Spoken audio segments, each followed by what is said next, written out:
Digital హైవేగా రూపుదిద్దుకుంటున్న Hyderabad to Bengaluru హైవేలో అటు Microsoft data centre కి, ఇటు పోల్పల్లి సెట్స్, అటు ఇంటర్నేషనల్ ఎయిర్పోర్ట్ కి, ఇటు రీజనల్ రింగ్ రోడ్ కి చేరువలో ఉన్న బాలానగర్ హైటెక్ పార్క్ లో ఇన్వెస్ట్ చేయండి. భవిష్యత్తు బంగారుమయం చేసుకోండి. Contact number 8500155255. వైసీపీ నుంచి తాను తప్పుకోలేదని తప్పించారని అన్నారు ఆ party rebel MLA Anam Ramanarayana Reddy. అప్పుడే తాను వైసీపీ నుంచి బయటకొచ్చానని తెలిపారు. అనర్హత నోటీస్పై స్పీకర్ను కలిసి వివరణ ఇచ్చానన్నారు. తనపై కంప్లైంట్ చేసిన చీఫ్ విప్ ప్రసాద్ రాజు పెట్టిన సాక్ష్యాధారాలు ఏవీ కూడా ఎవిడెన్స్ యాక్ట్ ప్రకారం విలువైనవి కావని చెప్పామన్నారు. వైసీపీ నుంచి నేను తప్పుకోలేదండి.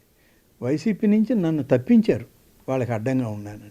ఇవాళ పర్సనల్ హీరింగ్ కాబట్టి వెళ్ళినప్పుడు చీఫ్ విప్ ప్రసాద్ రాజు గారు ఏం చేశారంటే, ఈ ఒరిజినల్ పేపర్ కటింగ్స్ క్లిప్పింగ్స్ని పెట్టి ఇవన్నీ కూడా నేను స్వయంగా సబ్మిట్ చేస్తున్నాను, ఆయన అటెస్ట్ చేసి ఆయన ఇచ్చాడు.